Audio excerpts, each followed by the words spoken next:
ಶುಭವ ತರುವ ವಾರ.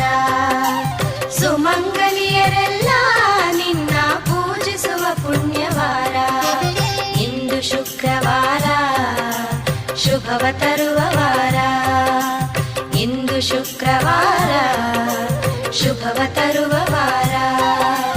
ಇಂದು ಶುಕ್ರವಾರ ಶುಭವ ತರುವ ವಾರ. ಇಂದು ಶುಕ್ರವಾರ